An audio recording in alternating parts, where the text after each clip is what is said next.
ಚಿತ್ರದುರ್ಗದ ರೇಣುಕಾಸ್ವಾಮಿ ಕೊಲೆ ಪ್ರಕರಣದ ಆರೋಪಿ ದರ್ಶನ್ಗೆ ನಾಳೆ ಡಿ-ಡೇ. ಪ್ರಕರಣದ ಆರೋಪಿಗಳ ವಿರುದ್ಧ ನಾಳೆ ಸೆಷನ್ಸ್ ಕೋರ್ಟ್ನಲ್ಲಿ ಚಾರ್ಜ್ ಫ್ರೇಮ್ ಮಾಡಲಾಗುತ್ತೆ. ಹಾಗಾಗಿ ನಾಳೆ ಪ್ರಕರಣದಲ್ಲಿ ಭಾಗಿಯಾಗಿರುವ 17 ಆರೋಪಿಗಳು ಖುದ್ದು ಹಾಜರಾತಿಗೆ ಸೂಚನೆ ನೀಡಲಾಗಿದೆ.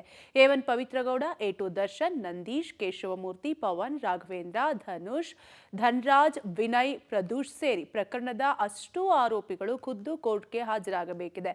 ದರ್ಶನ್ ಸೇರಿದಂತೆ ಪ್ರಕರಣದ 17 ಆರೋಪಿಗಳು ನಾಳೆ ಸೆಷನ್ಸ್ ಕೋರ್ಟ್ಗೆ ಜೈಲು ಅಧಿಕಾರಿಗಳು ಹಾಜರುಪಡಿಸುತ್ತಾರೆ. ರೇಣುಕಾಸ್ವಾಮಿ ಕೊಲೆ ಪ್ರಕರಣದಲ್ಲಿ ಚಾರ್ಜ್ ಫ್ರೇಮ್ ಮಾಡುವ ಬಗ್ಗೆ ನ್ಯಾಯಾಧೀಶರು ಆರೋಪಿಗಳ ಗಮನಕ್ಕೆ ತರುತ್ತಾರೆ. ಪ್ರತಿಯೊಬ್ಬ ಆರೋಪಿಗಳಿಗೂ ಅವರ ಮೇಲೆ ಇರುವ ಆರೋಪದ ಬಗ್ಗೆ ಗಮನಕ್ಕೆ ತರುತ್ತಾರೆ. ಅದಕ್ಕೆ ಆರೋಪಿತರು ಒಪ್ಪಿಗೆ ಸೂಚಿಸುತ್ತಾರೋ ಇಲ್ವೋ ಅನ್ನುವುದನ್ನು ನೋಡಿ ನ್ಯಾಯಾಧೀಶರು ಮುಂದಿನ ತೀರ್ಮಾನವನ್ನು ಕೈಗೊಳ್ಳುತ್ತಾರೆ. ಹೀಗಾಗಿ ನಾಳೆ ದರ್ಶನ್ಗೆ ಡಿ-ಡೇ ಆಗಿದೆ.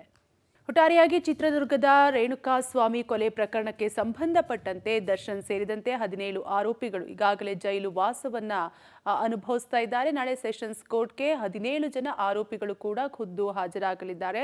ನಾಳೆ ದರ್ಶನ್ ಅಂಡ್ ಗ್ಯಾಂಗ್ ವಿರುದ್ಧ ಚಾರ್ಜ್ ಫ್ರೇಮ್ ಸಲ್ಲಿಕೆ ಆಗಲಿದ್ದು, ಚಾರ್ಜ್ ಫ್ರೇಮ್ ಬಗ್ಗೆ ಕೋರ್ಟ್ ಗಮನಕ್ಕೆ ತರಲಿದ್ದಾರೆ. ಚಾರ್ಜ್ ಫ್ರೇಮ್ಗೆ ಆರೋಪಿಗಳು ಒಪ್ಪಿಕೊಳ್ತಾರಾ ಇಲ್ಲವೋ ಅಂತ ಹೇಳ್ತಾರಾ, ಇದೆಲ್ಲದರ ಬಗ್ಗೆ ನಾಳೆ ದರ್ಶನ್ಗೆ ಬಿಗ್ ಡೇ ಇರಲಿದ್ದು, ರೇಣುಕಾಸ್ವಾಮಿ ಕೊಲೆ ಕೇಸ್ಗೆ ಸಂಬಂಧಪಟ್ಟಂತೆ ಭೀಕರ ಕೊಲೆ ಮರ್ಡರ್ ಪ್ರಕರಣಕ್ಕೆ ಸಂಬಂಧಪಟ್ಟಂತೆ ದರ್ಶನ್ ಸೇರಿದಂತೆ ಈಗಾಗಲೇ 17 ಆರೋಪಿಗಳು ವರಪ್ಪನ ಅಗ್ರಹಾರದಲ್ಲಿ ಜೈಲು ವಾಸವನ್ನು ಅನುಭವಿಸ್ತಾ ಇದ್ದಾರೆ.